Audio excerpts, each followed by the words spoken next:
발생률이 심상치 않은 암이 있는데요. 바로 대장암입니다. 65세 이상 여성암 발병 1위에 해당할 정도로 여성이라면 경계해야 할 암이 바로 대장암이라는 것.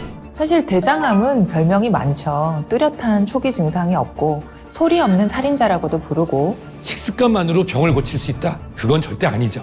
특히 이 암 줄기세포 같은 경우는 이 면역 회피 기전을 통해서 살아남는 경우도 보고되고 있거든요.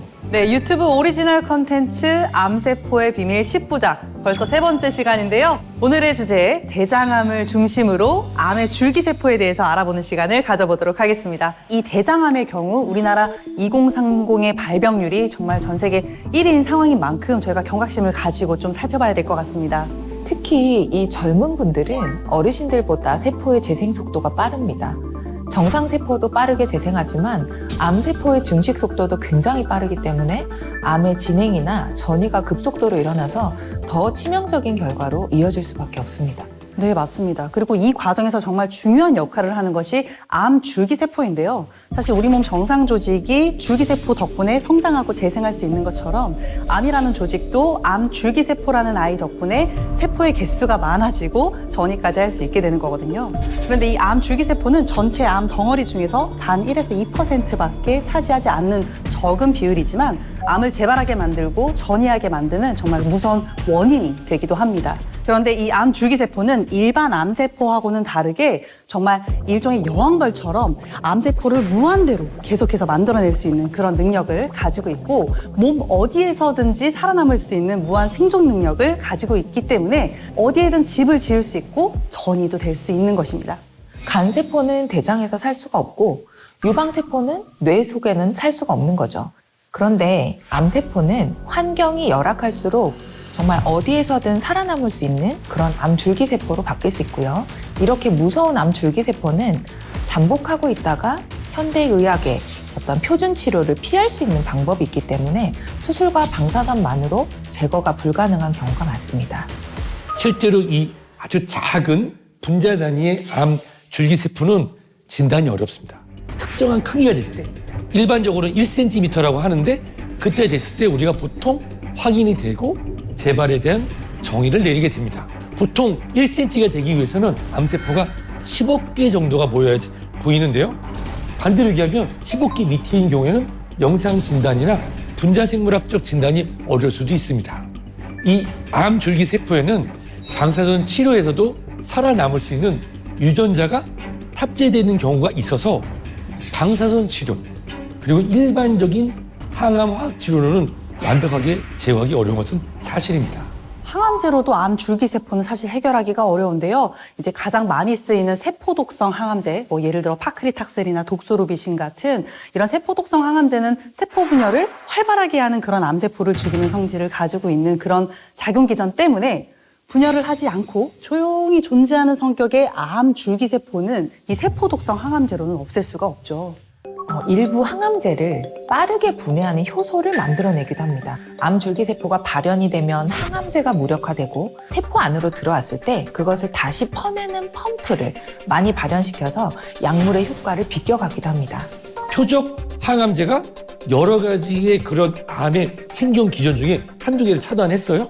그래서 생존율을 높일 수 있습니다만은 다른 생존 신호 방식을 또 활성화시켜서 암세포가 살아남을 수 있다.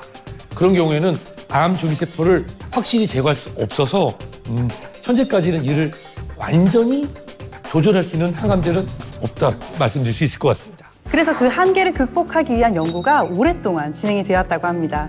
통합의학 최고 권위자로 세계 3대 인명사전 마르키스 후스오에 등재된 김진목 신경외과 전문의께서 영상으로 설명해 주시겠습니다.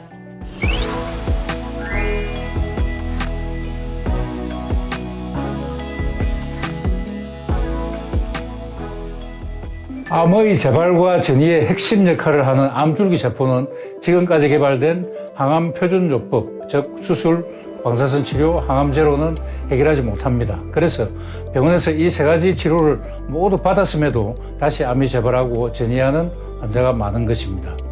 이러한 한계를 극복하기 위해서 2013년 전 세계 31개국에서 암 전문가 350명이 모여서 저독성이면서 다중표적으로 하는 항암제를 개발하는 연구, 즉 헬리팩스 프로젝트를 시행하게 됩니다. 오랜 시간 연구가 진행되었고 그 결과 저독성 다중표적 항암제를 찾았습니다. 그 답은 바로 자연에 있었습니다.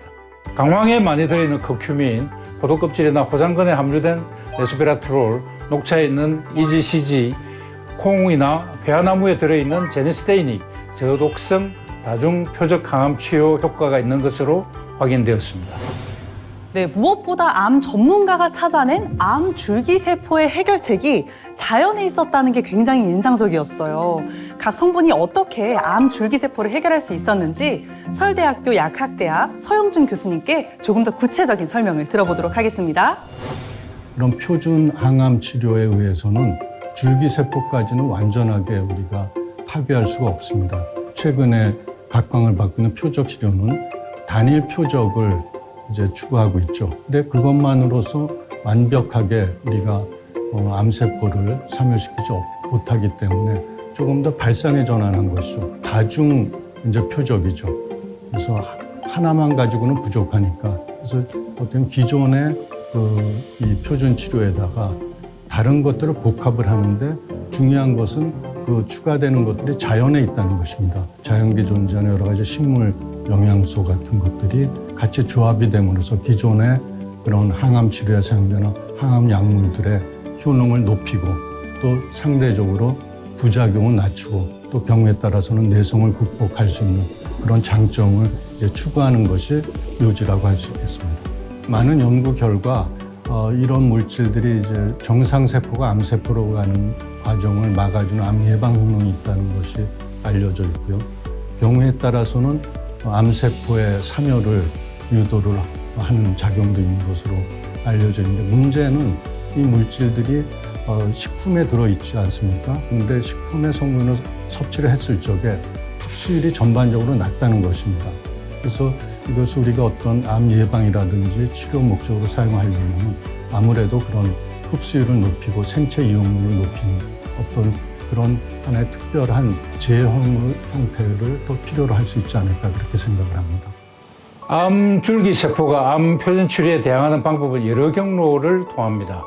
그런데 커큐민, 레스베라트롤, EGCG, 제니스테인은 각각이 다양한 작용 기전으로 이 경로를 차단하기 때문에 한 가지 성분으로도 암줄기세포의 유효성이 있다고 볼 수 있지만 네 가지를 함께 섭취하신다면 더욱 효과적일 수 있습니다. 네, 암에 도움이 되는 성분이 천연 식품에 들어있다 보니 요즘은 현대의학과 천연물을 병용하는 치료가 많이 적용이 되고 있습니다. 암 치료를 위해서 천연물을 사용하는 통합치료요법이 많이 사용되고 있나요?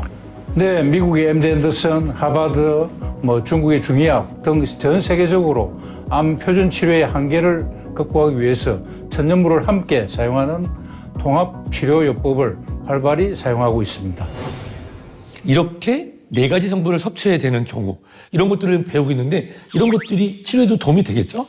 암 줄기세포를 해결하는 것으로 밝혀진 4가지 성분의 경우에는 생체용률이 좀 많이 떨어져서 음식물로 섭취하시게 되면 굉장히 많은 약을 드셔야 된다고 합니다. 예, 사실 현실적으로 쉽지 않고요. 그래서 제품 형태로 잘 만들어진 것을 선택해서 제품 형태로 드시는 게 오히려 더 추천이 되는 상황인데요. 국내에도 특허 기술을 적용한 관련 제품들이 굉장히 많이 나오고 있는데 요즘에는 해외 직구도 많이 이용하는 것 같아서 조금 우려되는 부분도 있습니다. 미국에서 유통되는 커큐민, 레스베라트롤, 제니스테인, EGCD는 모두 건강보조식품이죠. 유통 기준이 굉장히 관대한데 예를 들면 표기된 함량보다 적게 들어도 무슨 물이 첨가되어도 미국 FDA에서는 책임을 지지 않고 문제가 생기더라도 제조업체에 떠넘깁니다. 한국의 건강기능식품은 함량 미달이거나 불순물이 함유되면 생산을 중단시키든지 영업정지 처분을 받는 것과는 다르죠. 특히 이 4가지 성분은 모두 강력한 항산화제인 만큼 스스로 산화가 잘 되고 변질되기 쉬운데 생산 유통 과정에서 고온 빛에 노출될 경우에 주성분이 파괴되었을 뿐만 아니라 과산화물로 바뀌어서 오히려 독성을 띨 수도 있기 때문에 조심해야 합니다. 네, 자, 이렇게 오늘 대장암을 중심으로 암 줄기세포에 대해서 이야기 나눠봤는데 어떠셨을까요? 우리가 오늘 말씀드린 게 식습관만으로 병을 고칠 수 있다? 그건 절대 아니죠. 하지만 약사님들께서 지금 강조하시는 이러한 천연식품들, 구독자 여러분들도 한번 섭취해보는 것도 생각해볼 만할 것 같습니다.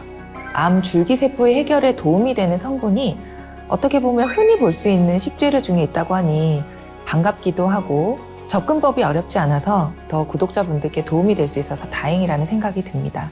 네, 오늘 나눈 이야기가 여러분들께 큰 도움이 되기를 바랍니다. 함께 인사드리겠습니다. 고맙습니다.